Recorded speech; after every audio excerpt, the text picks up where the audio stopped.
প্রায় ৩,৫০০ খানা সিঁড়িকে ক্রস করে এইখানে এসে পৌঁছেছি। ভাবা যায় কত সুন্দর। ৮ পিস ৪০ টাকা। বাহ, মাকে এখানে চাপিয়ে দিয়েছি, থেমে গেছে। মেঘালয় মানে কিন্তু এই শান্তি। রুমটা কিন্তু জাস্ট এরকম WTT বোর্ডে ৩১৫ মিটার উচ্চতা। এইবার চলো ধাক্কা দে ধাক্কা, কি মজা। এখন আমরা আমব্রেলা কেভ এটার মধ্যে আছি। দেখো কি সুন্দর লাগছে। এইখানের এই ঝর্ণার একটাই বৈশিষ্ট্য হচ্ছে দারুণ দারুণ মজা করছি আমরা। রাস্তাঘাট যেমন সুন্দর আর চারিদিক সবুজে ভরে গেছে। সালটা ছিল ১৯৭২ সাল। তখন আসাম রাজ্যেরই দুটো জেলা নিয়ে মেঘালয় গঠিত হয়েছিল, যেখানে গারো, খাসি, জয়ন্তিয়া পাহাড় নিয়ে তৈরি হয় এই মেঘালয়। ব্রিটিশরা এই মেঘালয়কে বলতো প্রাচ্যে স্কটল্যান্ড। মানে এমনভাবেই এই মেঘালয় তৈরি হয়েছে যেখানে এলে তোমরা কত কিছুই না দেখতে পাবে। পাহাড়ি সবজি থেকে শুরু করে পাহাড়ি কত যে ঝর্ণা দেখেছি এই মেঘালয় ট্যুরে। মেঘের দেশ মেঘালয়। এই সময়টা হলো জুলাই মাস। জুলাই, আগস্ট, সেপ্টেম্বর, অক্টোবর এই সময় মেঘালয় ঘুরতে আসার সব থেকে সঠিক সময়। যারা যারা দার্জিলিং, গ্যাংটক যেতে এই বৃষ্টিতে ভয় পাও তাদেরকে আমি সাজেস্ট করব একবার মেঘালয় ঘুরে আসো। তাই আমিও জুলাই মাসের ৯ তারিখে বেরিয়ে পড়েছিলাম মায়ের সাথে মেঘালয় ভ্রমণে, যেখানে তোমাদেরকে নানা পরিচিত ও পৃথিবী বিখ্যাত জলপ্রপাত থেকে শুরু করে কত ন্যাচারালভাবে তৈরি হওয়া গুফা, মেঘালয়ের একমাত্র চা বাগান, সব থেকে কঠিনতম একটা ট্রেক করে পৌঁছাতে হয় ডবল ডেকার রুট ব্রিজ ও চেরাপুঞ্জি, যেখানে সারা বছর বৃষ্টিপাত হতেই থাকে। মানে সব কিছু নিয়ে একটা আলাদা জগৎ তোমাদেরকে দেখাতে চলেছি। আরও ঘুরে দেখাবো এশিয়ার সব থেকে স্বচ্ছতম জলের নদী ডাউকি ও পরিষ্কার পরিচ্ছন্নতম গ্রাম মাওলিনং। এছাড়াও 7 সিস্টার ওয়াটারফলস, নৌকালিকাই ফলস তো আছেই। তাহলে চলো বেশি দেরি না করে শুরু করা যাক আজকের এই মেঘালয় সিরিজ। হাই, সবাই কেমন আছো? জিরাট থেকে তোমার বন্ধু প্রীতম, আরও একটা নতুন ভিডিওতে, নতুন টেস্টে। আর আজকে হচ্ছে জুলাই মাসের ৯ তারিখ। প্রচুর গরম। তাই অমরনাথ যাত্রা করে এসেই মাঝখানে একদিনের ছুটি ছিল। একদিনের ছুটির সাথে সাথে বেরিয়ে পড়ছি আবারও পাহাড়ে। ও এক ছিল স্বর্গের রাজ্য, স্বর্গের পাহাড়, আর এইখানে যাচ্ছি এবার মেঘের রাজ্য, মেঘের পাহাড়ে। কোথায়? নামেই বুঝতে পারছো, মেঘালয়। হ্যাঁ, অনেক দিন ধরে ইচ্ছা ছিল, মানে 1 বছর আগে গেছিলাম মেঘালয়তে। আবার ঠিক করলাম যে আবার একটু মেঘালয় ঘুরে আসি। শিলং, চেরাপুঞ্জি, ডাউকি, যেখানে সারা বছর বৃষ্টি হয়, এই জায়গাগুলোর ফিল নিয়ে আসি, সাথে ঠান্ডা। আপাতত চলে এসেছি জিরাট স্টেশনের সামনে। ৫-৬ দিনের প্রায় ট্যুরটা দেখতে থাকো। মানে এই সিরিজটা কিন্তু অসাধারণ সুন্দর হতে চলেছে। আর আমার একটা ফেভারিট জায়গার মধ্যে একটা। আগে যখন আমি গেছিলাম তখন যে ভিডিওগুলো আমি ছেড়েছিলাম, ভিডিওগুলো আপলোড করেছিলাম, সেখান থেকে বহু মানুষের রেসপন্স পেয়েছি। এই জন্যই ঠিক করেছিলাম যে আবারও মেঘালয় যাব। অনেক মানুষের অনেক কোয়ারিজ আছে, যে জায়গাগুলো যাইনি সেই জায়গাগুলোকে কভার করব। আর আজকে আমার সাথে এই ট্যুরে যাচ্ছে কিন্তু আরও একজন। কে যাচ্ছে? মা যাচ্ছে। এক্সাইটেড? দারুণ এক্সাইটেড। মায়ের কিন্তু পাহাড় ঘোরা আছে অনেক জায়গাতেই, কিন্তু মেঘালয় প্রথমবার। আগে তো তুমি ওই রুটে গেছো, মানে গুয়াহাটির ওপর দিয়ে গেছো, মণিপুর যখন গেছো, কিন্তু এইবার নতুন একটা জার্নি হচ্ছে। তাহলে পাহাড়টা আমার একটু ভয় লাগে। তো ঠিক আছে, কোনো চাপ নেই, আছি। চলো আপাতত জিরাট স্টেশনে ওঠা যাক। কিন্তু আরও একটা কারণে যাচ্ছি, সেটা হচ্ছে এই সময় জানো যে মেঘালয়তে যে ঝর্ণাগুলো আছে সেগুলো কিন্তু ভারতবর্ষের তথা আমাদের এশিয়া মহাদেশেরও মধ্যে বিভিন্ন অংশে র্যাঙ্ক করে, মানে ৩য়, ৪র্থ উচ্চতম দিক দিয়ে। তো সেই জন্য এই সময় কিন্তু এই জলপ্রপাতগুলোতে প্রচুর জল থাকে, তাই জন্যই এই সময়টায় যাওয়া। তো চলো লোকাল ট্রেন করে সোজা চলে যাব একদম হাওড়া স্টেশন। আর গাড়ির নাম্বার হচ্ছে 12345, হেভি নাম্বার, সরাইঘাট এক্সপ্রেস, যেটা বিকেল 4:05 হাওড়া থেকে ছাড়বে। আর কালকে সকাল 10টার সময় গিয়ে গুয়াহাটি পৌঁছাবো।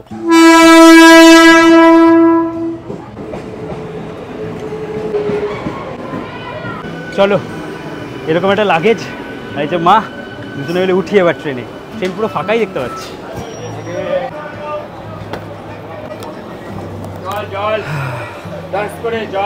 ফাঁকা ট্রেন।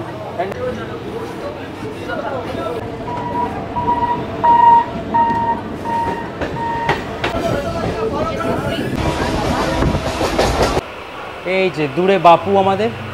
চলো বিদায় জানিয়ে লোকাল ট্রেনকে ইস্টার্ন রেলওয়ে বেরিয়ে যাই। হাওড়া এসে পৌঁছালাম।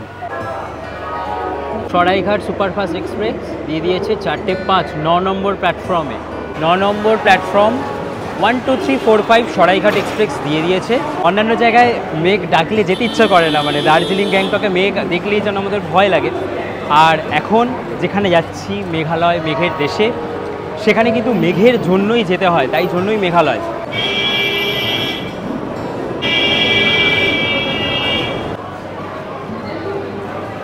সরাইঘাট এক্সপ্রেস এই রুটের একটা হাই প্রায়োরিটি ট্রেন। আর এই ট্রেনটা টোটাল যে স্টপেজ, টোটাল 16খানা স্টপেজ আছে হাওড়া স্টেশনকে নিয়ে। আর হাওড়া আর গুয়াহাটির মাঝখানে 14টা স্টেশনে দাঁড়ায়, তাই জন্য কিন্তু বেশ প্রায়োরিটি ট্রেন। আর তাই জন্য আমি S8-এ মানে স্লিপারে টিকিট করেছি। বিকেলবেলা করে এই ট্রেনটা ছাড়ছে, তাই একটু পরেই হয়ে যাবে অন্ধকার। আর এখন হচ্ছে জুলাই মাস, বৃষ্টির সময় ঠান্ডা ঠান্ডা ওয়েদার, তাই অতটাও মানে চাপ হয় না এই ট্রেনটাতে। তাই জন্য আমি এই ট্রেনটাতে স্লিপারেই জার্নি করছি। আর যারা থার্ড এসিতে বা সেকেন্ড এসিতে জার্নি করবে সেটাও কিন্তু এই ট্রেনে অ্যাভেলেবেল আছে। এই যে এই কোচটা হচ্ছে HA1, ফার্স্ট এসি আর সেকেন্ড এসি দুটো শেয়ার হয় এই কোচটাতে। আর এই হচ্ছে প্যান্ট্রিকার, মানে টেনশন নেই, জল খাবার দাবার সমস্ত কিছুই আমরা এই ট্রেনে পেয়ে যাব।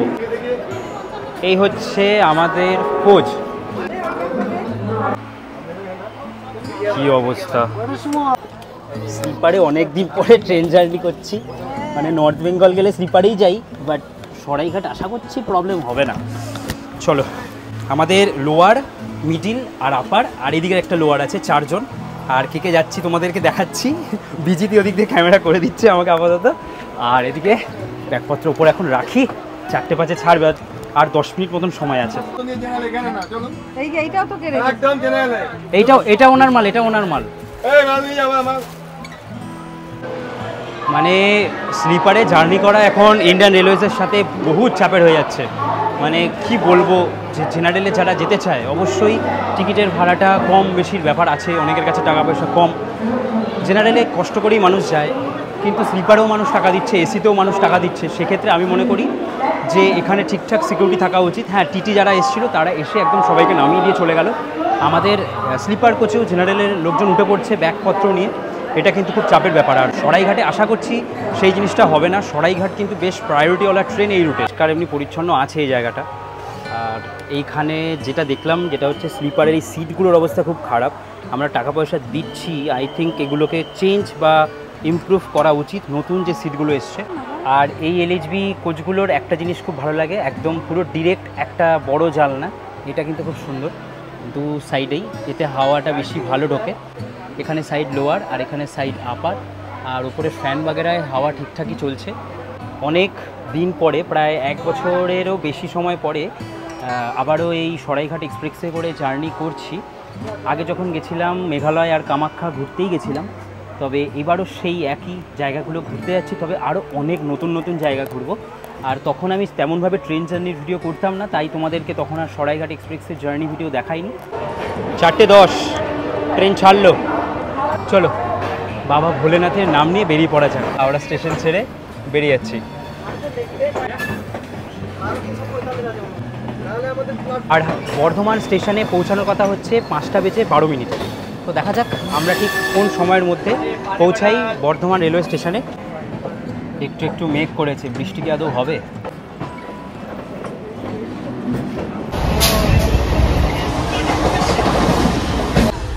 বাবারে, এই চায়ের গ্লাসটা কিন্তু প্রচুর বড় লাগলো।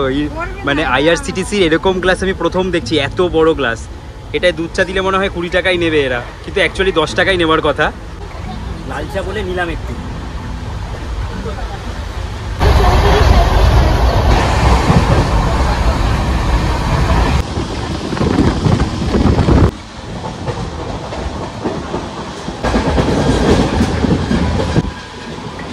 আর এক্ষুনি টয়লেট বাগেরা দেখে এলাম, টয়লেট বাগেরা কিন্তু পরিষ্কার পরিচ্ছন্নই আছে, তবে আরেকটু মেনটেন করা উচিত। আমি এই ট্রেনটায় টিকিট কেটেছি তৎকালে ওই 100-150 টাকার মতন বেশি পড়ে। আর নর্মালি এই ট্রেনটার টিকিটের ভাড়া হচ্ছে স্লিপারে 520 টাকা, পুরো গুয়াহাটি পর্যন্ত। তোমরা গুয়াহাটি থেকেও কিন্তু অনেকে কামাখ্যাও ঘুরতে যেতে পারবে, আবার কামাখ্যা স্টেশনেও তোমরা নেমে যেতে পারবে।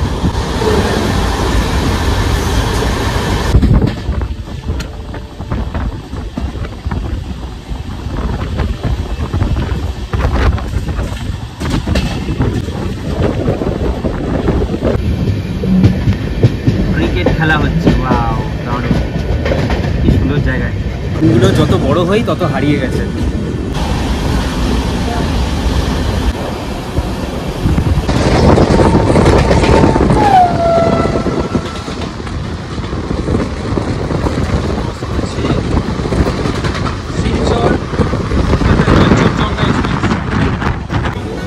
হ্যাঁ ঠিক আছে, এই যে লোকজন সব নামছে, আবার পুরো যে যে সিটগুলো খালি আছে সেগুলো এখানেই ফুল হয়ে যাবে।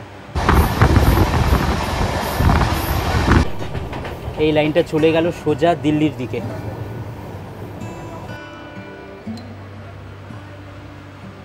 এসে পৌঁছালাম বোলপুর শান্তিনিকেতন। সময় আপডেট বলছে 6টা বেজে 6 মিনিট। দেখো কি সুন্দর স্টেশনটা।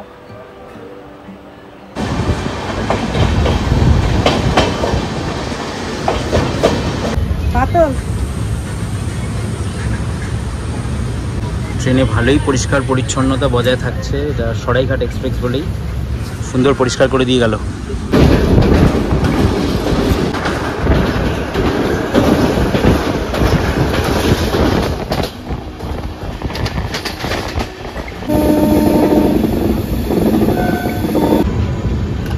নিউ ফারাক্কাতে ঢুকলাম আমরা।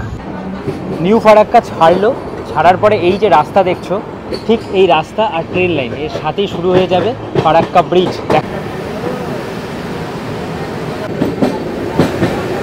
নিচে কিন্তু জল প্রচুর স্রোত, মানে 108খানা কিন্তু এরকম বাঁধ আটকানো আছে।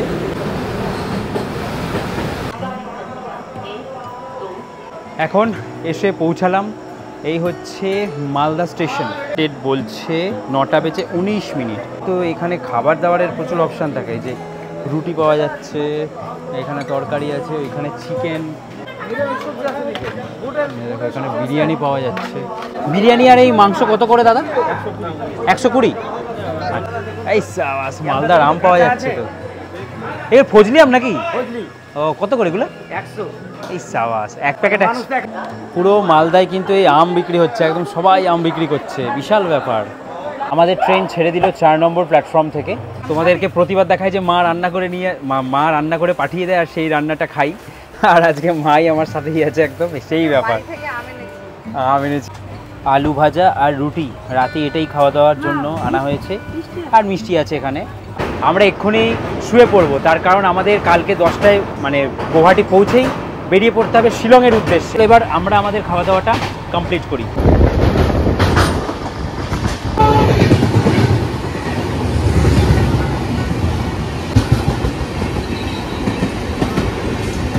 দূরে পাহাড়, কৃষ্ণাই স্টেশন। এই সময়টায় কিন্তু এই জন্যই আসতে হয় এই নর্থ ইস্টে, দারুণ লাগে।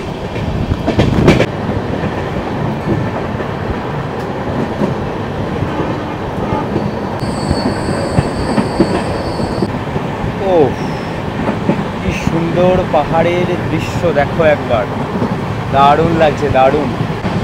এই পেছনে যে পাহাড়গুলোকে দেখা যাচ্ছে সেগুলো কিন্তু মেঘালয়ের পাহাড়, আর আমরা এখন আছি আসামে, মানে আসাম আর মেঘালয়ের প্রায় বর্ডার লাইন দিয়ে কিন্তু আমরা ক্রস করছি। এই ট্রেনটার কিন্তু প্রায়োরিটি একটু আলাদা লেভেলের, মানে সেই সকাল 6টা নিউ বনগাইগাঁও রেলওয়ে স্টেশনে দাঁড়ায়, তারপরে গিয়ে 9টা 43-এ কামাখ্যায় গিয়ে দাঁড়াবে, মানে আলাদাই কিন্তু ট্রেনটা। সেই হিসাবে কিন্তু এই ট্রেনটা বলা হয় যে বেশ হাই প্রায়োরিটি ট্রেন এই রুটে। আমরা এই পাহাড়গুলোতেই যাব। ডিজেল ইঞ্জিনের সাথে যাচ্ছে এটা, WTC-40। ও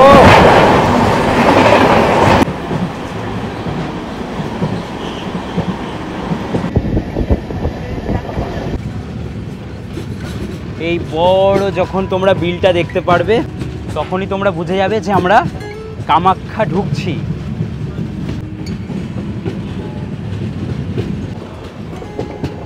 নর্থ ফ্রন্টিয়ার রেলওয়েতে আমরা আছি। আর এই নর্থ ফ্রন্টিয়ার রেলওয়েতে যখন আমরা এই নর্থ ইস্টের দিকটাতে আসি তখন এই সিনারিগুলোই কিন্তু আমাদেরকে বেশি বেশি করে মুগ্ধ করে। কি সুন্দর লাগছে, একদম পাহাড়, ট্রেন, নদী, মানে এটা বিল একটা, তার উপর দিয়ে আমরা যাচ্ছি এই দৃশ্য দেখতে দেখতে। অসাধারণ।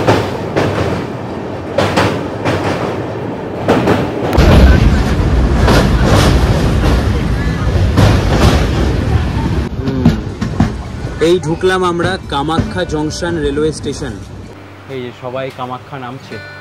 এসে পৌঁছালাম এই কামাখ্যা স্টেশন। 1 বছর আগেই এসেছিলাম এই স্টেশনে, আর তখন কামাখ্যা মন্দির সাথে মেঘালয় সমস্ত কিছুই ঘুরেছিলাম। তবে এবার প্ল্যান করছি শুধু মেঘালয়টাই হয়তো ঘুরবো। কামাখ্যা যাবো কি না এখনও পর্যন্ত কোনো সিওরিটি নেই। যদি লাস্টের দিন যাওয়ার প্ল্যান হয় তো তখনই হয়তো যাব।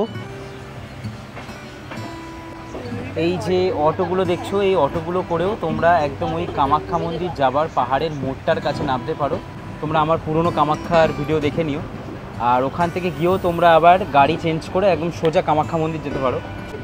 এই যে পাহাড়টাকে ক্রস করছি, এই পাহাড়টার ঠিক অপোজিট সাইডের পেছন দিকটাতেই হচ্ছে কামাখ্যা মন্দির। আমরা এখন ওই জায়গাটাকেই ক্রস করছি।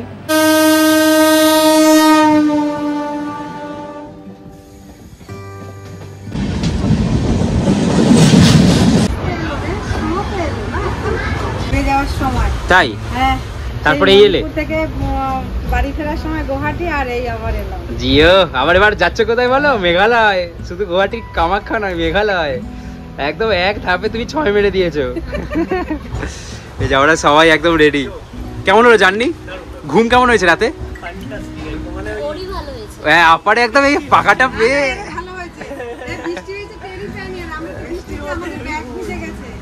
এইবার আমরা গুয়াহাটি নামবো। আর আমাদের গাড়ি সমস্ত কিছু বাইরে দাঁড়িয়ে আছে। কিভাবে কি করেছি সমস্ত কিছু বাইরে গিয়ে কথা হচ্ছে। তাহলে এক্সাইটেড? ও পাহাড়ের নাম শুনে এদিকে ভয় পাচ্ছে, এদিকে আবার এক্সাইটেড। সঙ্গে যে আসিস তোরা? হ্যাঁ, চাপ নেই, আমরা আছি তো। স্মুথ জার্নি যদি বলা হয়, এটা যদি এসিতে জার্নি করতাম হয়তো আরও স্মুথ জার্নি হতো। তবে যেটুকু জার্নি করেছি সেরা জার্নি করেছি, কারণ এই ট্রেনটাই সেরা। 1 2 3 4 5। যাই হোক, এবার বেরিয়ে যাই স্টেশন থেকে। আমরা এখন এই যে এটা দিয়েছে 1 নম্বর প্ল্যাটফর্মে, আর আমরা যাব এইখানে। দেখো সিঁড়ি আছে, সিঁড়ির পেছনে এসকেলেটার আছে। তো ওখান থেকে গিয়ে আমরা সোজা চলে যাব গাড়ির পার্কিংয়ে। 1 নম্বর প্ল্যাটফর্ম থেকে আমরা একদম চলে এলাম। कामाख्या लगे के जाएगा कितना लेता है वही हम पूछ रहे हैं। 300 रुपये। তো এখান থেকে তোমরা যারা যারা কামাখ্যায় যাবে তারা 300 টাকাতে যেতে পারবে। কিন্তু আমাদের হচ্ছে সমস্ত কিছু ঠিক করাই আছে। আমরা ট্যুর কিংডমের মাধ্যমে এই ট্রাভেলটা পুরো কমপ্লিট করব, এই ট্যুরটাকে। আর সমস্ত কিছু তোমাদেরকে দেখাবো যে আমরা কেমন জার্নি করছি। তোমরা যারা যারা এখান থেকে কামাখ্যা মন্দির যেতে চাও সমস্ত কিন্তু অ্যাভেলেবেল আছে। 1 নম্বর প্ল্যাটফর্ম থেকে বাইরে বেরোলেই কিন্তু এখানে প্রচুর গাড়ি পেয়ে যাবে তোমরা, যেগুলো শিলং করবে, কামাখ্যা করবে, সমস্ত জায়গাতেই তোমরা এখান থেকে গাড়ি নিয়ে যেতে পারবে। আর এই যে চলে এলাম, প্রত্যেকটা ভালো ভালো স্টেশনেই কিন্তু এই পুরোনো আমলের ইঞ্জিনগুলো দেখা যায়। আর এখানে ইন্ডিয়ান ফ্ল্যাগ, আমাদের গাড়ি এখানেই কোথাও একটা আছে। খুব সুন্দর লাগছে কিন্তু একদম গুয়াহাটি রেলওয়ে স্টেশন, বেশ সুন্দর কিন্তু বেশ অন্যরকম দেখতে। গুয়াহাটি স্টেশনের 1 নম্বর প্ল্যাটফর্মের উল্টো দিকেই যে গাড়ির পার্কিংটা আছে এখানেই আমাদের গাড়ি রাখা আছে। আর এই গাড়িতে করেই আমরা চলে যাব একদম শিলং। 500 रुपये পার হেড। এখান থেকে হচ্ছে পার হেড 500 টাকা করে শিলং। তো চলো আমাদের এখন গাড়িতে উঠে পড়ি। এই হচ্ছে আজকে আমাদের গাড়ি বিজিত, আমরা সবাই চলে এসেছি একদম, মাও এখানে। তো আমরা এখন গাড়িতে উঠবো 4 সিটার কারে, যে কিন্তু আমরা 2-3টে সাইট সিনও দেখতে দেখতে যাব। আর পুরো ট্যুরটা কিন্তু কন্ডাক্ট করছে ট্যুর কিংডম শেখরদা। তোমরা কিন্তু অবশ্যই দেখো ডেসক্রিপশানে নাম্বার দিয়ে দিয়েছি, তোমরা অবশ্যই কন্ট্যাক্ট করে নিতে পারো ওনাকে, কোনো ঝুট ঝামেলা থাকবে না। কারণ মেঘালয় ঘুরতে গেলে কিন্তু একটু এক্সপেন্সিভ হয়, সেক্ষেত্রে তোমরা এইভাবে ঘুরতে পারো। চলো ওটা যাক। স্টেশন ছাড়তে ছাড়তেই যে গাড়ি এসে দাঁড়িয়েছিল, এই যে পার্কিং, এই পার্কিং খরচা যেখানে যেখানে পার্কিং লাগবে সব খরচাগুলো কিন্তু আমাদেরই বেয়ার করতে হবে। আর আপাতত আমরা এখান থেকে আস্তে আস্তে পৌঁছাবো। দাদা কত সময় লাগবে শিলং পৌঁছাতে? 3 ঘন্টা আমাকে মাছ লাগবে। এই যে মা বাবাকে ফোন লাগিয়ে দিয়েছে অলরেডি, ফোনে গল্পে একদম মত্ত হয়ে গেছে। গ্রামের একটা ব্যস্ততম শহর কিন্তু এই গুয়াহাটি, সত্যি ব্যস্ততম। দেখো কত ভিড় আর সমস্ত কিছু অ্যাভেলেবেল। আমি দেখতে পাচ্ছি সমস্ত কিছুই মোটামুটি আছে। কিছুক্ষণের মধ্যেই এই আসাম ছেড়ে আমরা মেঘালয়তে ঢুকে যাব। সত্যি আমাদের ভারতবর্ষে কত সুন্দর সুন্দর জায়গা আছে, মানে কতগুলো যে স্টেট, আর প্রত্যেকটা স্টেটের কিন্তু এই আলাদা আলাদা ঐতিহ্য দেখতেই কিন্তু আমাদের বেরিয়ে পড়তে হয় বাড়ি থেকে। এখানে হচ্ছে বর্ডার লাইন দুটো রাজ্যর। আমরা এখন আসামে আছি, ঠিক এই যে রেলিংটা দেওয়া আছে ওই পাশটাই হচ্ছে মেঘালয়। আমরা একটা জায়গায় গিয়ে ওই পাশে নয়, মানে এই রাস্তাতেই থাকবো, সেখানে মেঘালয় হয়ে যাবে। পাহাড়ের আঁকা বাঁকা রাস্তা শুরু হয়ে গেল। ঠিক আছে তো, চলো, আরে ভয় কিছু নেই, চলো। এই যে ব্রিজটাকে ক্রস করে নিলাম, মানে আমরা মেঘালয়তে ঢুকে গেলাম। এইবার কিন্তু রাস্তার ওপারটা আর মেঘালয় বা আসাম বলে কিছু রইলো না, এখন আমরা সম্পূর্ণই মেঘালয়তে ঢুকে গেলাম। আস্তে আস্তে আমরা এই গরমের ওয়েদার ছেড়ে আস্তে আস্তে ঠান্ডার ওয়েদারে ঢুকবো। আর এখন এই গ্রিনারি চারিদিকে সেরা লাগছে, যা সেরা। রাস্তাঘাট যেমন সুন্দর আর চারিদিক সবুজে ভরে গেছে। আর দাদা কিন্তু দারুণ ড্রাইভ করছে, सेरा जस्ट। तो ये बाम्बू का ये क्या खाने के लिए? ये कैसे खाया जाता है? सब्जी बनाता है? ये बाप रे।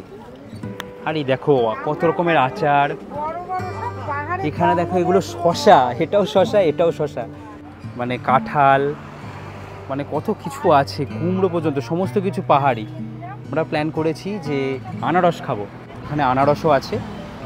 আর শুধু এখানে নয়, মানে রাস্তাটা দিয়ে যে আসছি পুরো রাস্তা জুড়ে, এই পাহাড়ি রাস্তা জুড়ে শুধু আনারস আর আনারস। ইচ্ছে হলো যে এই পাহাড়ি আনারস একটু খাবো, আমরা তো ওখানের খাই।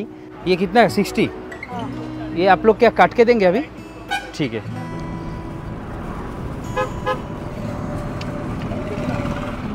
অসাধারণ খেতে, খুব মিষ্টি। এই দিদি আরেকটা নাও, একটা নাও। এরকম একটা জায়গায় এসে আমাদের এই গাড়ি দাঁড়ালো, আর এখানে আমরা ভাবছি কিছু খাওয়া দাওয়া করব। এখানে অনেক কটাই আছে, ধাবা লেখা আছে, কয়েকটা এরকম শপ আছে যেখানে খাওয়া দাওয়া করা যাবে। তো চলো, এখন একদম বাজে সময় আপডেট হচ্ছে 11:58, মানে 12টা বেজে গেছে, মানে এখন দুপুরে লাঞ্চটাই একবারে করে নেব। দিয়েছে আমাদের মেনুতে, এই হচ্ছে 180 টাকার খাবার, যেখানে কী কী দিয়েছে, ডাল, স্যালাড, এখানে কিছু একটা মিষ্টি টাইপের, এটাও কি বুঝতে পারছি না, ডাল টাইপেরই লাগছে। এখানে দিয়েছে সোয়াবিন, আলু, ছোলার একটা তরকারি, এখানে দিয়েছে বরবটি ভাজা আর ভাত। এই খরচাগুলো কিন্তু নিজের খরচার মধ্যেই পড়বে, এগুলো কিন্তু এই প্যাকেজের মধ্যে ইনক্লুড থাকে না। ব্যাস ব্যাস, এই আঁকা বাঁকা রাস্তাগুলোই কিন্তু বেশ ভালো লাগে পাহাড়ে এলে। সামনে দৃশ্য দেখেছো কি সুন্দর লাগছে, ও আর আকাশে একবার মেঘটা দেখো, পুরো কালো হয়ে আছে, এক্ষুনি বৃষ্টি নামতে পারে। 236, 59, 60 টাকা করে টিকিট। ফাইনালি এসে পৌঁছালাম আমাদের এই মেঘালয় সিরিজের প্রথম পয়েন্ট উমিয়াম লেকে, যে লেকটাকে কৃত্রিমভাবে তৈরি করা হয়েছিল। সামনের দিকে এগিয়ে যাব। তখন এসেছিলাম জুন মাসে, তখন জল খুব একটা বেশি ছিল না, তবে এখন এখান থেকে দেখেই মনে হচ্ছে প্রচুর জল আছে। উমিয়াম লেকে আসার পরে এইখানের একটা ওদের ক্যাফেটেরিয়া মতনও আছে, এখানে টয়লেটস বাগেরা আছে।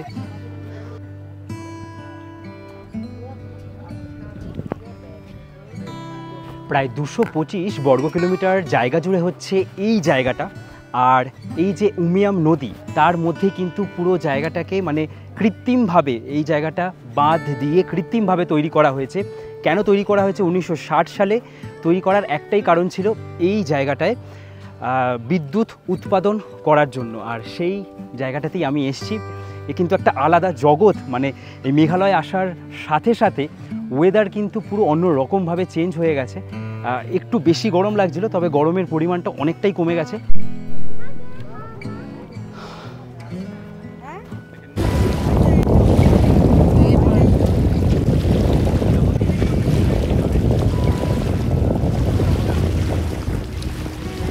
তখন কিন্তু অনেকটা জল কম ছিল, আর এখন কিন্তু জলটা বেশি থাকার জন্য বেশ বেশ বেশ ভালো লাগছে। আর এখানে সবুজ যে জলের একটা ভাব, সেটা হচ্ছে এই রিফ্লেকশনের জন্য পুরো ব্যাপারটাকে সবুজ সবুজ লাগছে। অসাধারণ সুন্দর লাগছে, দারুণ, আর পরিষ্কার একদম জল। এই যে বোটগুলো আছে এই বোটগুলোতে করেই কিন্তু ঘোরানো হয়, যেখানে এক একটা বোটে 10 জন করে থাকে। এরকম অনেক কটাই আছে, এইগুলো সব পুরনো হয়ে গেছে, এগুলো মনে হয় আর ঘোরায় না, এগুলোতে করেই মনে হয় ঘোরানো হয়। এই জায়গাটা কেমন লাগলো তোমার? দারুণ লাগছে, এক্সাইটেড। ওফ, অপূর্ব, চারিদিকে দৃশ্যটা দেখার মতো, তাই না? পাগলা হয়ে যাবো। তাই এখনো কিছুই দেখিনি। এখনো কিছুই দেখোনি।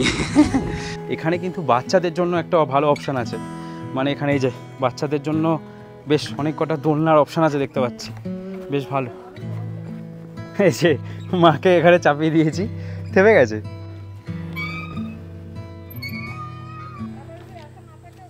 এখান থেকে আসার পরে আমরা এরকম একটা রাস্তা দিয়ে যাচ্ছি, যেখান থেকে আমরা যেতে পারবো ক্যানোপি ওয়াকে। ওফ, কি সুন্দর অদ্ভুত রাস্তা। এই সময় চারিদিক শ্যাওলায় ভরে গেলে কিন্তু এক আলাদা দৃশ্য হয়। দেখো এখানে কি সুন্দর একটা ক্যানোপি ওয়াক আছে, যেটা আমি তোমাদেরকে আগের বছর দেখিয়েছিলাম। প্রত্যেকটা ক্যানোপি ওয়াকেই এই কাঠের ব্যাপারটার জন্য পচে যায় আর তারপরে বন্ধ হয়ে যায়।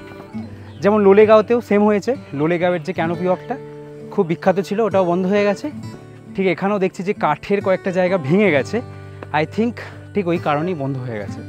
দেখো এই হচ্ছে পুরো ক্যানোপি ওয়াকটা, মানে এইখানে গেছিলাম আমরা, এই জায়গাটা দিয়ে হাঁটা শুরু করে এরকম জঙ্গলের মধ্যে দিয়ে গাছের মধ্যে দিয়ে পুরো এন্ড পর্যন্ত যাওয়া যায়। আমরা কোথায় যাচ্ছি?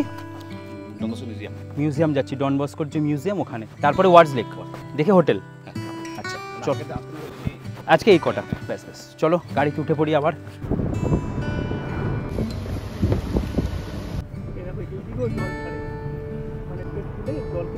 যে লেকটাকে আমরা জাস্ট দেখে এলাম, সেই লেকটার ভিউ পয়েন্ট হচ্ছে এটা। দেখো একবার, দেখো আমরা কোথায় গেছিলাম। আমরা এখন সেইখান থেকে চলে এলাম, এই জায়গাটায় আমরা গেছিলাম, আর ওখান থেকেই একটা ভিউ পয়েন্টে বিশাল বড় এরিয়া নিয়ে, আমি যেটা বলছিলাম যে কত বর্গ কিলোমিটার, দেখেই কিন্তু বোঝা যাচ্ছে যে প্রচুর প্রচুর বড় এরিয়া। চলো এবার এখান থেকে বেরিয়ে যাই। এই জায়গাটা তোমরা যখন আসবে এই ভিউ পয়েন্টটা অবশ্যই দেখবে। সময় আপডেট হচ্ছে 3:18, আর এখন এসে পৌঁছালাম ডন বস্কো মিউজিয়াম। আমাদের জন্য 100 টাকাই লাগবে অ্যাডাল্ট। আর এইখানে দেওয়া আছে যে এই মেঘালয়ের চারপাশের যে 7টা স্টেট আছে, ব্যাপারটাকে এই ভেতরে তুলে ধরা হয়েছে। কী ব্যাপার তুলে ধরা হয়েছে ভেতরে গেলেই জানতে পারবো। যারা রবিবার করে আসবে তাদের জন্য কিন্তু এই মিউজিয়ামটা বন্ধ থাকে, সানডে ক্লোজ লেখাই আছে। ফোন রাখি। এর ভিতরে ভিডিওগ্রাফি ও ফটোগ্রাফি একদমই নাকি অ্যালাউ করে না, শুধুমাত্র ফটো তুলতে গেলেও এখানে আবার 100 টাকার টিকিট কাটতে হয়। তবে আমি সেটা কাটিনি, কিছুটা লুকিয়ে লুকিয়ে ভিডিও করে ফেলেছিলাম। তবে তোমাদেরকে দেখিয়ে দিলাম যে এখানে তোমরা আসলে কি কি এক্স্যাক্ট দেখতে পাবে। এখানের 7 তলা বিল্ডিংয়ের প্রত্যেকটা ফ্লোরেই বিভিন্ন রকম ঐতিহ্যময় জিনিসগুলোকে তুলে ধরা হয়েছে, আর একদম ওপরে আছে একটি স্কাই ওয়াক।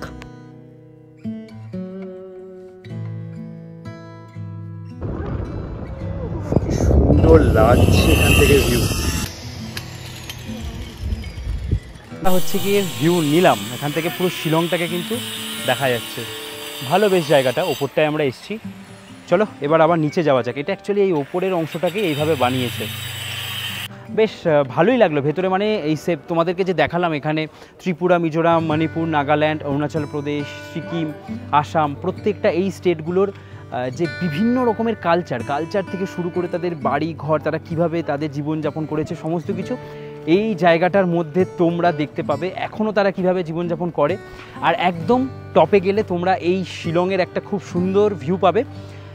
ভালো, মানে সব কিছুই আমার বেশ ভালোই লাগলো। তবে এই 100 টাকা যে নিচ্ছে, আমার মনে হয় এর মধ্যেই ভিডিও ফটো সমস্ত কিছু তুলতে দেওয়া উচিত। এটার এখানে ভিডিও ফটো তুলতে গেলে আবার আলাদা করে 100 টাকা করে দিতে হচ্ছে। এই হচ্ছে ব্যাপার। তোমাদের ইচ্ছে, তোমরা যদি চাও, তোমরা একসাথে গ্রুপে যদি অনেকজন থাকো, একটা টিকিট কেটে নেবে, তোমরা সবাই মিলে একসাথে ছবি বাগেরা, ফটো বাগেরা সমস্ত কিছু তুলতে পারো। কিন্তু ভিডিওগ্রাফি নট অ্যালাউ। ভিডিও আমি কোনো কারণে কিছুটা তুলতে পেরেছি। আর এই দিকে দেখো কি সুন্দর লাগছে, এই ফুলটা খুব দেখতে পাচ্ছি। এখন পৌঁছালাম এই ওয়ার্ডস লেকের। এই যে এটাই আমাদের আজকে শেষ, আমরা একদম চলে যাব হোটেলে। তো চলো এগোনো যাক। ওয়ার্ডস লেক, চলো ভেতরে যাওয়া যাক। 20 টাকা করে টিকিট, এই যে লেখা আছে, মানে কার কেমন টিকিট লাগবে সমস্ত কিছু দেওয়া আছে। আমাদের যেহেতু মোবাইল ক্যামেরা, তাই আমাদের কোনো অসুবিধা নেই। এই এসে পৌঁছালাম আমরা ওয়ার্ডস লেকে।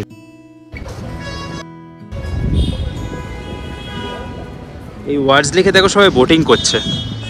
বোটিংয়ের কাউন্টার ওইখানে যাব, চলো তোমাদেরকে দেখাচ্ছি। আর এই যে মা এখানে এখন ফটো তুলতে ব্যস্ত। ভালো লাগছে না জায়গাটা? দারুণ লাগছে। চারিদিক দেখো সুন্দর গ্রিন একদম ভরে আছে। আর এরকম ফুলের মাঝখান থেকে দেখো কি সুন্দর লাগছে, এরকম ফুল দারুণ লাগছে, দারুণ। এই লেকটার যে আকৃতি, এই আকৃতিটা নাকি অনেকটা ঘোড়ার পায়ের মতন। টুরিস্টের জন্য তো আছেই, তবে এখানকার যে লোকালস আছে তাদের বিকেলে আড্ডা মারার জন্য খুব সুন্দর একটা জায়গা। তার কারণ এর ভেতরে একটা বোটানিক্যাল গার্ডেন মতনও করা আছে। এখানে বাচ্চাও আছে, মানে আর কি চাই, মানে পুরো পয়সা বসুল বলতে পারা যায়। এইখানে আমরা যে লাস্ট যেখানটায় গেলাম ওই জায়গাটার থেকে, ওই ডন বস্কো মিউজিয়ামের থেকে এই জায়গাটা আমি মনে করি অনেক অনেক বেটার। আরও খাসি জয়ন্তী প্রজাতির মানুষজনকে দেখবে, সত্যি বলছি, মানে এদের যে ড্রেস আপ মানে কিন্তু পুরো আলাদা। তোমরা দেখলেই বুঝতে পারবে যে তোমরা একটা আলাদা কালচারের মধ্যে আছো। খুব সুন্দর জায়গা, চারিদিকে একদম গ্রিনারিতে ভরা, দারুণ সুন্দর লাগছে কিন্তু, হেভি খুব সুন্দর। কিন্তু দেখো সবাই ছবি ভিডিও তুলছে, সুন্দর লাগছে ওদেরকে, দারুণ। নভেম্বর মাসটা যখন আসে তখন ব্লসম একটা ফেস্টিভ্যাল হয় শিলংয়ে, সেটাও কিন্তু দেখতে আসতে হয়। আর এখানে চেরি ব্লসমের গাছগুলো আছে কয়েকটা, যেটা তোমরা এখানে আসলেই দেখতে পাবে, তবে এখন তো নয়, নভেম্বর মাসে ওটা। এখানে হচ্ছে বোট হাউস ওয়ার্ডস লেকে। ফাইনালি 4 সিটার আমাদের 250 টাকা লাগবে, আর আরও 10 মিনিট করলে 300 টাকা লাগবে। এই যে ওখানে টিকিট কাটলাম, কেটে এইখানে আমাদের এখন লাইন দিতে হবে 4 জনের জন্য। চলো একটু বোটিং করে নিই। সেই অনেক আগে কোনো একটা জায়গায় আমি এরকম বোটিং করেছিলাম, তো ফাইনালি কি আবার শিলংয়ে বোটিং করবো। এসে বসলাম, এখান থেকে চলে আস। হ্যাঁ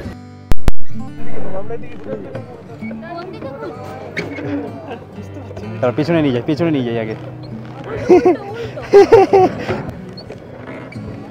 এইবার একটু এই সাইডে ঘুরিয়ে নি। এই যে ঘুরছে ঘুরছে ঘুরছে ঘুরছে, তো এইবার চলো ধাক্কা দে ধাক্কা, কি মজা। সোজাই চলো, পিছে পিছে ওটে, দারুণ মজা হচ্ছে কিন্তু।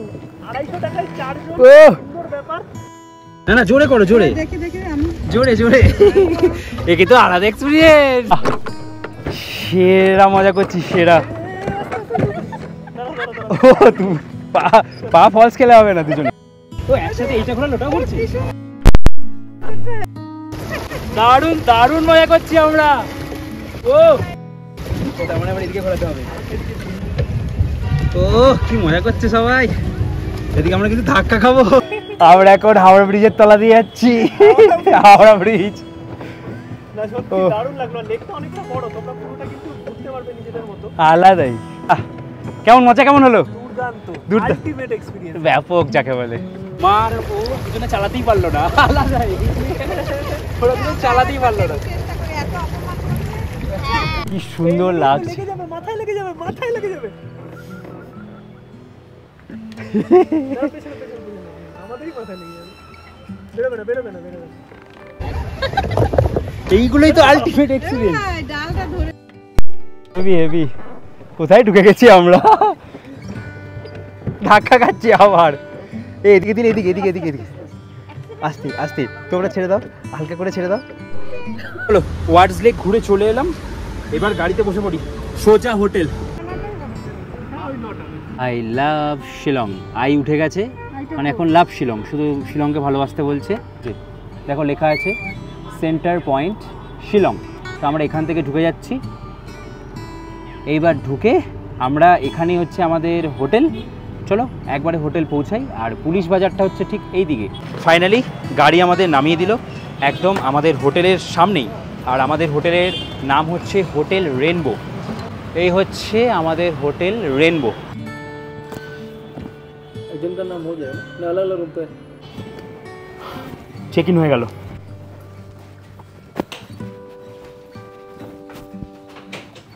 এইটা হচ্ছে আমাদের রুম। এই যে মা এসে একদম বসে আছে, আরে বাবা, দারুণ রুম তো। হ্যাঁ, আমাদের 105 নম্বর রুম। চলো ভেতরে তোমাদের দেখিয়ে দিই। রুমে ঢোকার সাথে সাথে যেটা দেখলাম প্রথমেই, সেটা হচ্ছে এখানে একটা এরকম টেবিল আর এরকম চেয়ার দেওয়া আছে, আর এই পাশে দেওয়া আছে এখানে কম্বল বাগেরা রাখা আছে, এখানে টিভি দেওয়া আছে, আর এখানে পুরো যে রুমটা কিন্তু জাস্ট এরকম। আর এখানে যে বেডটা এরকম সেপারেটেড বেড দেওয়া আছে, কিন্তু এখানে আরামসে একটা ফ্যামিলি নিয়ে তো থাকাই যাবে, সে নিয়ে কোনো টেনশন নেই। আর খুবই কিন্তু সুন্দর জায়গাটা করা, দেখো খুব সুন্দর। এখানে দেওয়া আছে আয়না, বেশ পরিষ্কার পরিচ্ছন্ন, আর টাওয়াল দিয়ে দিয়েছে, টাওয়ালে একদম ওদের ব্র্যান্ডিং করা আছে হোটেল রেনবো। টয়লেট একদম পরিষ্কার পরিচ্ছন্ন আছে, কোনো অসুবিধা নেই, খুবই সুন্দর। এই হোটেলেই আজকে আমরা আমাদের এখানের একটা রাত কাটাবো, আবার আসবো এখানে।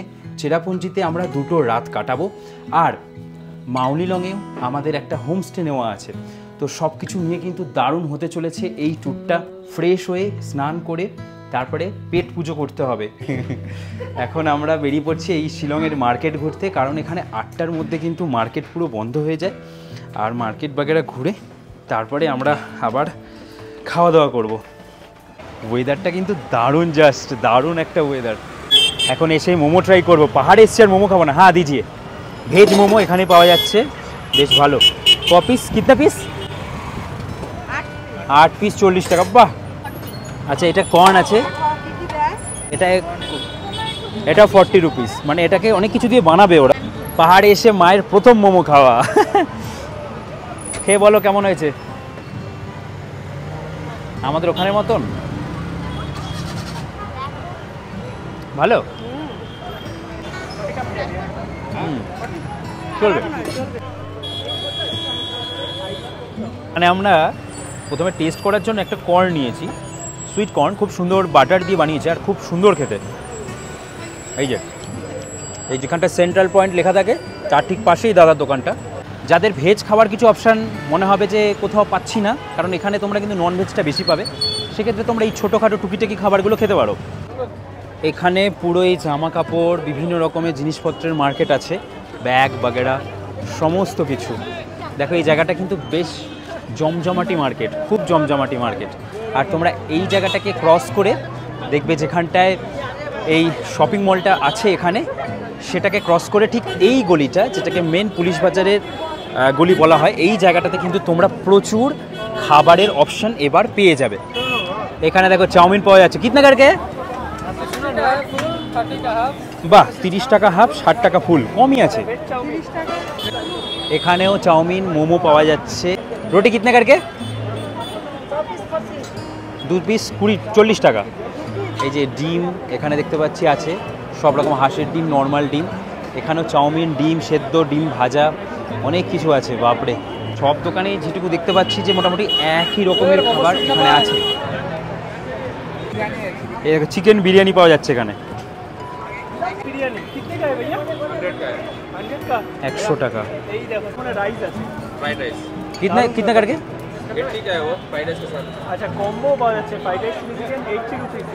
এখানে পাওয়া যাচ্ছে কাবাব, এটা চিকেন লাগছে, এটা পর্ক আছে না? পর্ক। তো এই হচ্ছে কিছুটা এখানে স্ট্রিট ফুডের যে জায়গাটা, যেখানে তোমরা প্রচুর স্ট্রিট ফুড পেয়ে যাবে। মানে এখানে যারা পর্ক পছন্দ করো, আমি তো পছন্দ করি না, বাট অনেকে আছে যারা পছন্দ করে, সেটাও কিন্তু তোমাদের জন্য এখানে অ্যাভেলেবেল। এই যে আমরা এখান থেকে নিচ্ছি চাউমিন। কেমন চাউমিন, কেমন খেতে? মোটামুটি বেশ মোটামুটি খেতে, মানে একটা অন্যরকম ফ্লেভার আছে। এখন তৈরি হচ্ছে আমাদের এগ রোল। একটা কি ঝাল চাটনি দিল, এখান থেকে গেল বাঁধাকপি আর পেঁয়াজ, হয়ে গেল রোল। মানে ডবল ডিমের এগ রোল, যেটা নিল হচ্ছে এখানে 50 টাকা। এই যে হোটেল সুরুচি, এখানে খেয়েছিলাম।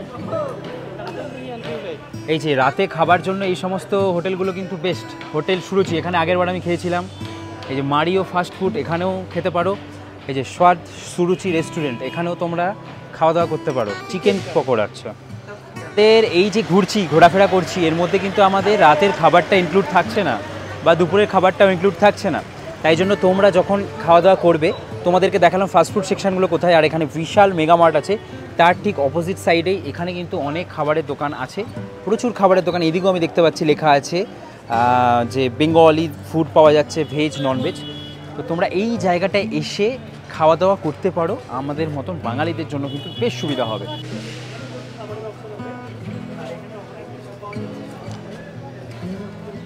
এই যে বিশাল মেগামার্টের ঠিক অপোজিট সাইডে আমরা এখন এই যে রেস্টুরেন্টটা আছে এখানে, তো এখানে কি বেঙ্গলি থালি এই সমস্ত কিছু পাওয়া যায়?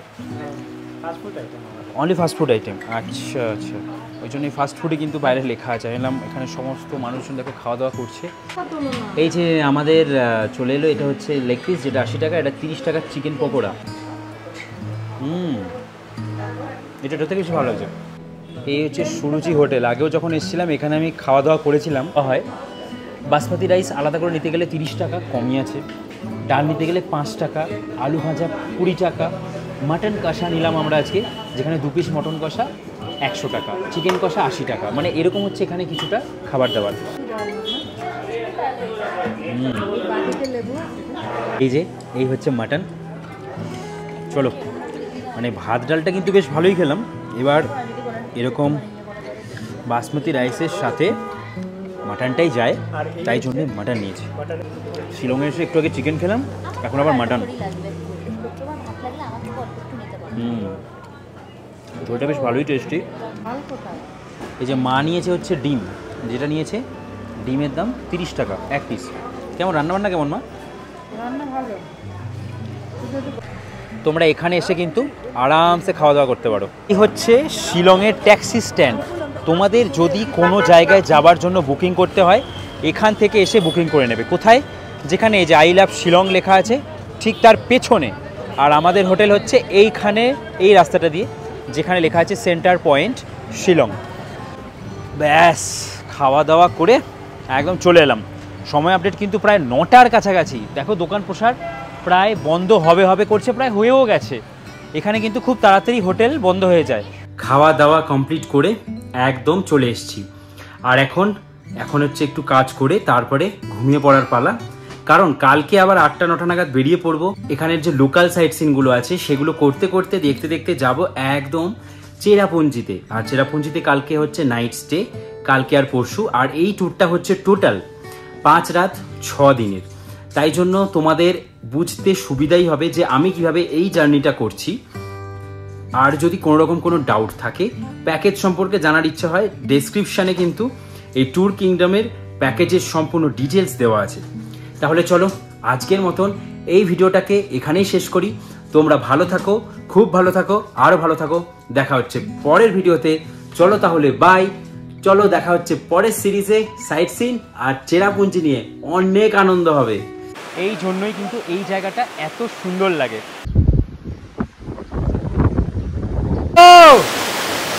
লাইফে এই মজাগুলো নিতেই কিন্তু আসতে হবে মেঘালয়। মা সেই ভয় পাচ্ছিল গুহায় ঢোকার, মা ঢুকে পড়েছে এবার। বহুত মজা হয়, ভেতরে লাইট দেওয়া। দাঁড়াও।